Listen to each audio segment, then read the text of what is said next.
இப்பொழுது Sobhanapuram bus நிலையத்து bus ஸ்டாண்டில் இருந்து பஸ் மிகவும் பசுமையான செழுமையான குளிர்காற்று நிறைந்த பகுதியாக உள்ளது. இங்கிருந்து ஒரு பெரிய மலைத்தொடரை நாம் காணலாம்.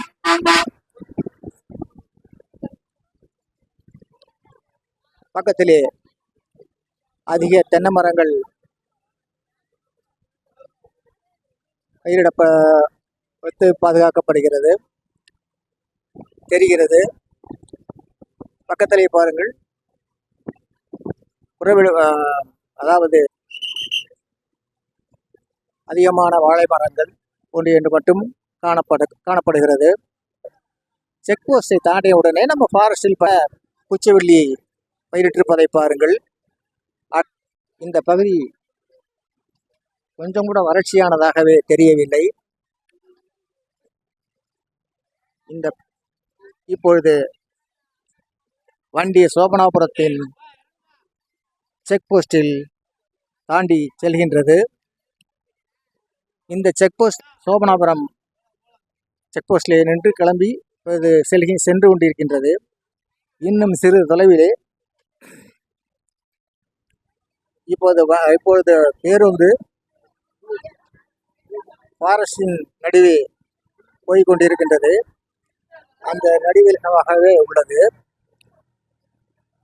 இப்போ இந்த ஃபாரஸ்ட் போய்கொண்டிருக்கின்றது. நீங்கள் பஸ் இந்த நம்ம துறையூர் பக்கம் என்பதால் அனைவரும் இந்த பச்சைமலை பகுதிக்கு சென்று நீங்கள் இந்த அழகை ரசிக்கலாம். இப்பொழுது கொண்டிருக்கின்றோம். ஃபாரஸ்டிலே பஸ்ஸிலே சென்று பதிவாக்கி கொண்டிருக்கின்றேன்.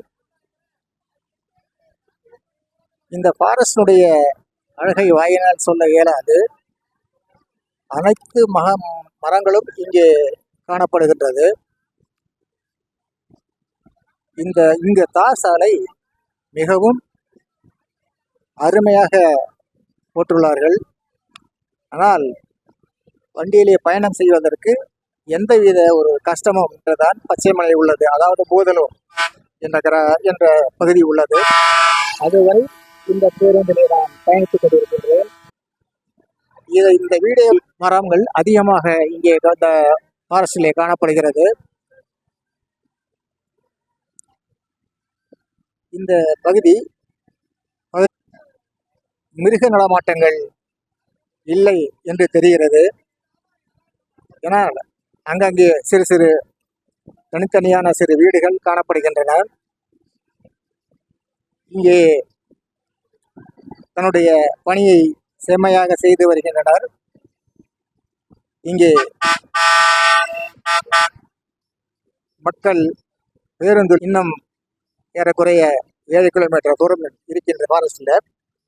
இந்த ஃபாரஸ்டின் பக்கத்திலேயே தான் இந்த மலைத்தொடர் உள்ளது. மலைக்காடுகள் மற்றும் மலை குன்றுகள், மலைகள் மற்றும் கொண்டை ஊசி வளைவுகள் என்று கொண்டை ஊசி வளைவுகள் இது ஒன்று.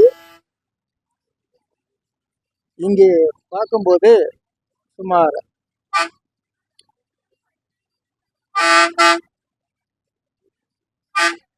700 அடி மலைத்தொடர் மிகவும் அருகாமையில் உள்ளதால் நமக்கு கண்கொள்ளா காட்சியை தருகின்றது. அடுத்தபடியாக பாருங்கள், இதனுடைய மலைத்தொடருடைய முழு தோற்றம் இங்கே காண்பிக்கப்படுக பாருங்கள். இந்த பாதையில் பள்ளத்தாக்குகள் நிறைந்த பகுதியாக காணப்படுகிறது. பெரிய பெரிய பள்ளத்தாக்குகள் இங்கே காணப்படுகின்றன.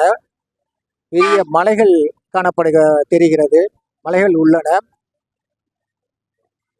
மற்றும் இங்கே கொண்டை ஊசி வளைவுகளை தாண்டி அடுத்த கொண்டை ஊசி வளைவில் இந்த பேருந்து சென்று கொண்டிருக்கின்றது.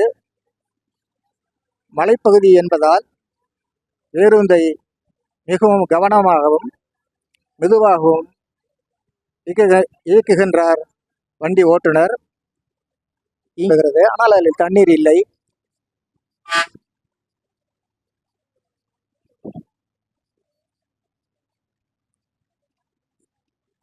இப்பொழுது மலையின் கிட்டத்திலே, அதாவது ரொம்ப குறுகிய தூரத்தில் இருந்து இந்த மலையை பார்க்கும்போது, அதாவது பச்சை மலையை பார்க்கும்போது மிகவும் அழகாக உள்ளது. அடுத்தபடியாக ஒரு கொண்டை ஊசி வளைவு உள்ளது. இந்த கொண்டை ஊசி வளைவை தாண்டிதான் இப்பொழுது பேருந்து சென்று கொண்டிருக்கின்றது. அதில் தான் சென்று கொண்டிருக்கின்றோம்.